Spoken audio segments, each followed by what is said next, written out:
Oke, salam jumpa, salam kenal dengan saya. Selamat datang kepada siswa-siswi SMK Broadcast Pertelevisian Cakrabuana. Salam kenal, nama saya adalah Teguh Setiawan. Saya mengajar mata pelajaran dasar seni audiovisual. Oke, untuk pelajaran pertama ini kita akan membahas tentang perkembangan media. Seperti kita ketahui, broadcast atau televisi tidak terlepas dari yang namanya media. Ya, jadi pada tahap awal ini kita akan belajar sejarah dan perkembangan media massa. Nah, berbicara tentang media massa, ternyata ini tidak luput dari sejarah dan perkembangannya. Dari ratusan bahkan ribuan tahun yang lalu, orang sudah berbicara tentang media. Namun media ini juga tidak terlepas dari apa yang disebut dengan komunikasi. Media dan komunikasi sangat mempunyai keterkaitan yang sangat erat. Media adalah segala bentuk dan saluran yang digunakan untuk menyampaikan pesan. Kata media berasal dari kata medium yang berarti perantara. Sehingga media diartikan sebagai alat atau media untuk menyampaikan pesan kepada komunikan atau kepada pendengar.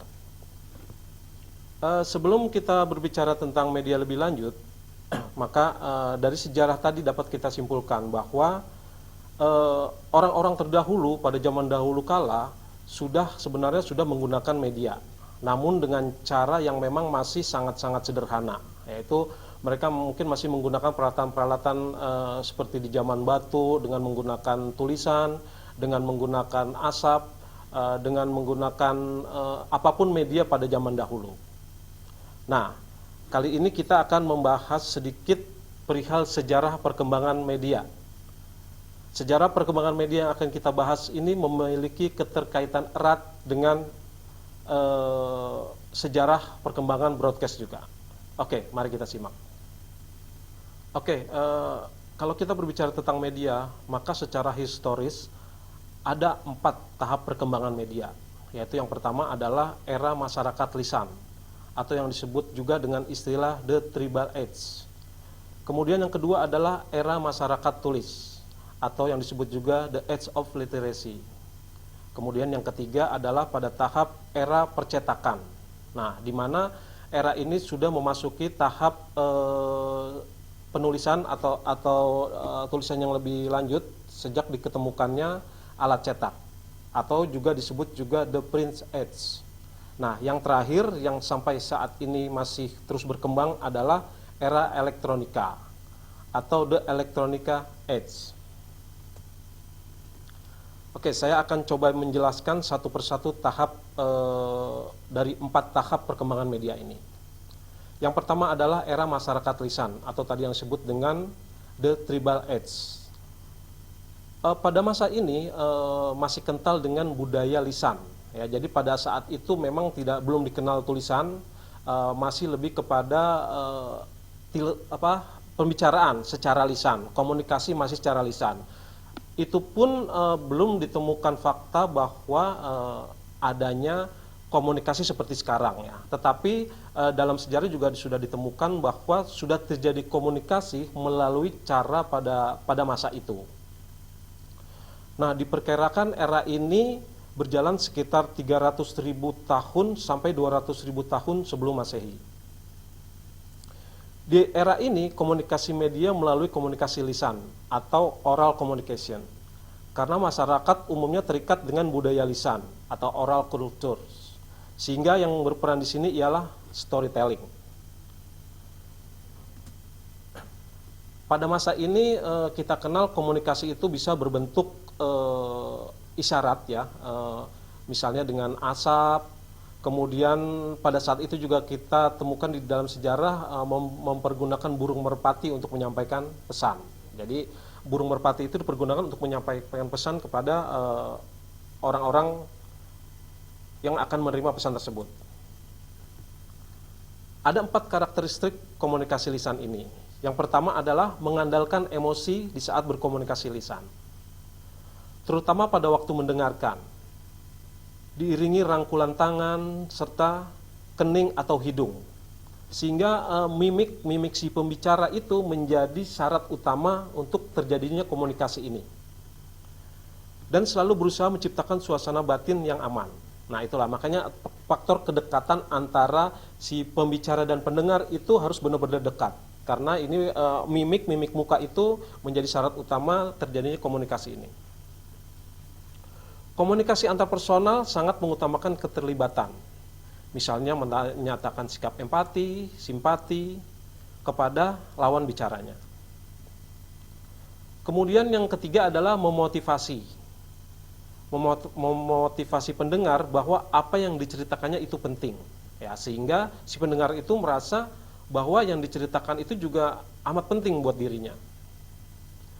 Nah, kemudian yang keempat ciri-cirinya adalah komunikasi selalu memperhatikan interaksi secara personal.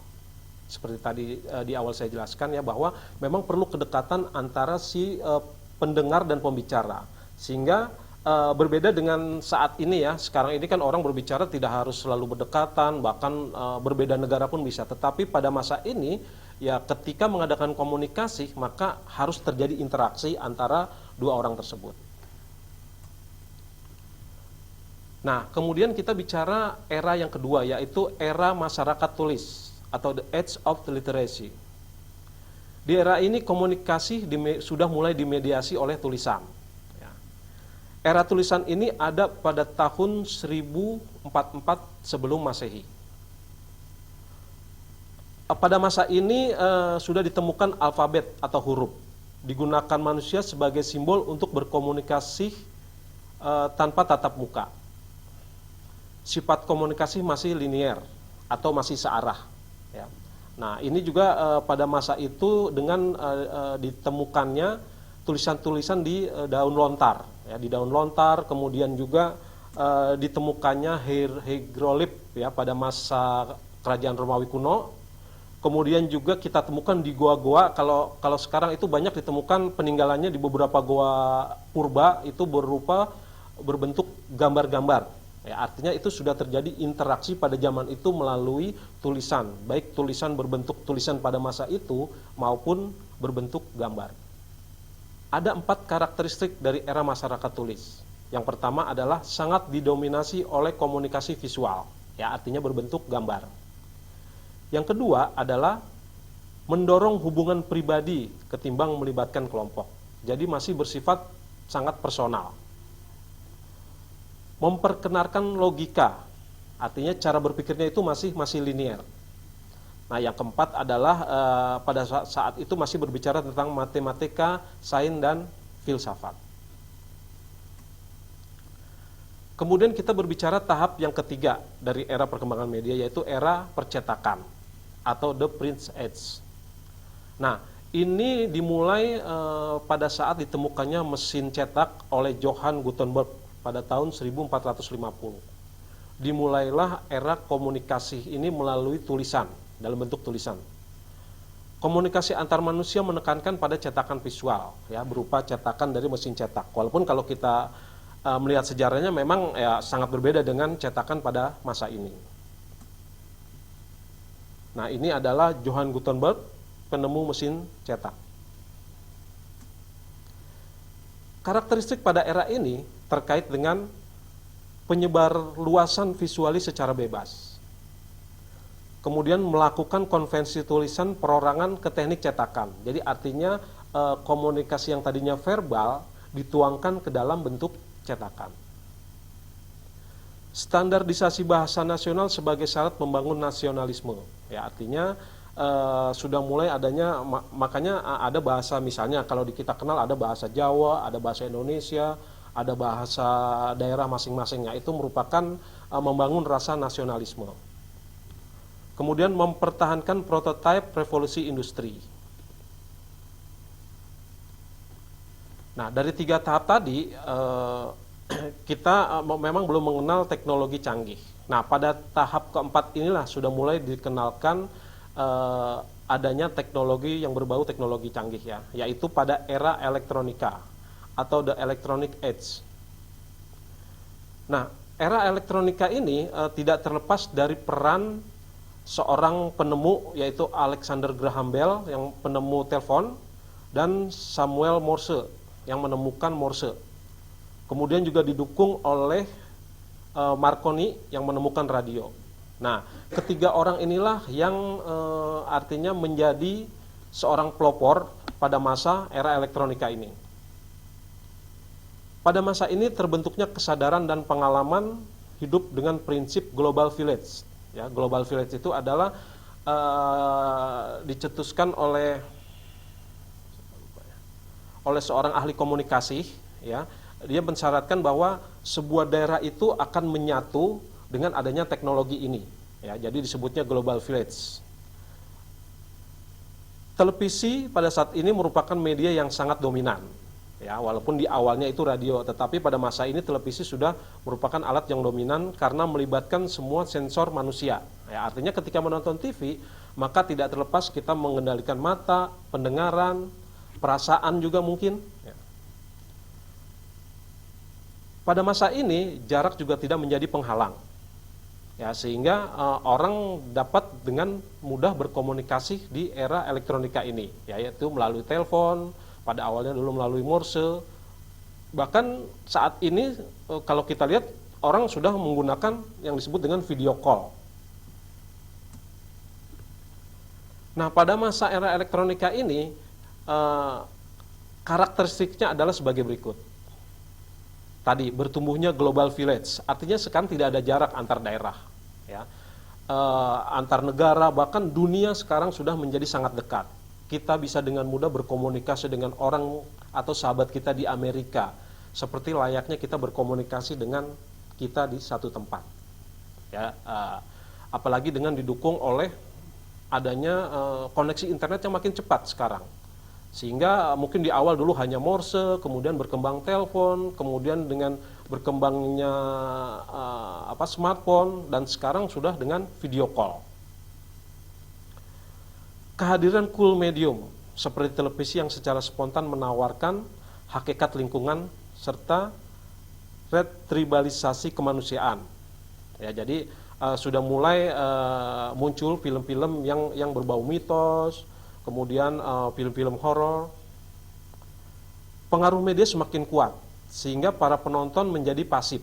Ya, artinya dia hanya mendengarkan, melihat dari media yang ditayangkan tersebut.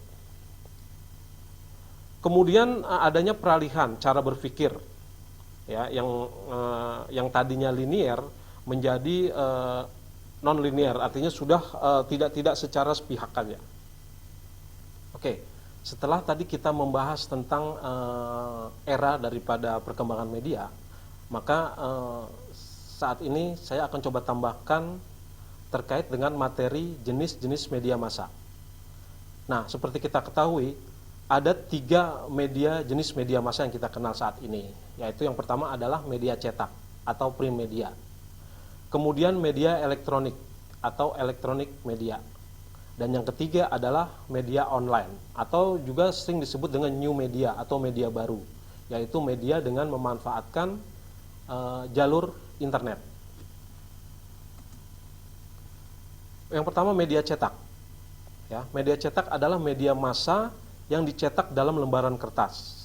Dari segi format dan ukuran, media massa cetak ini meliputi ada koran, tabloid, majalah, newsletter, dan buletin.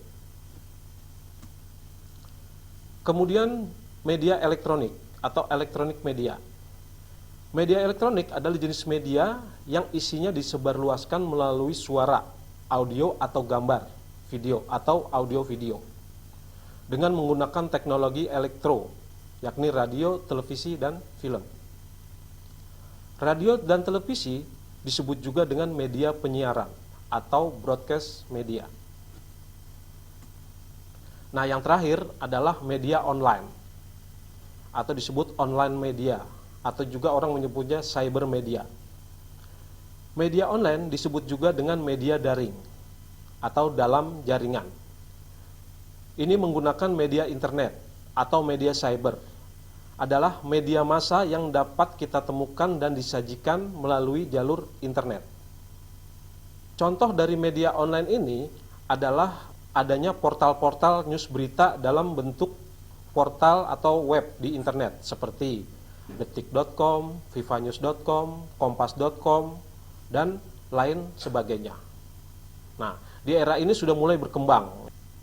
Di media ini sudah mulai banyak interaksi, ya, adanya audio, video, bahkan interaksi antara pembaca, antara pengunjung juga sudah mulai terjadi, sehingga menjadi media yang sangat efektif digunakan pada masa sekarang. Oke, demikianlah pertemuan pertama ini tentang perkembangan media massa. Semoga kalian mengerti dan paham dengan apa yang sudah saya jelaskan.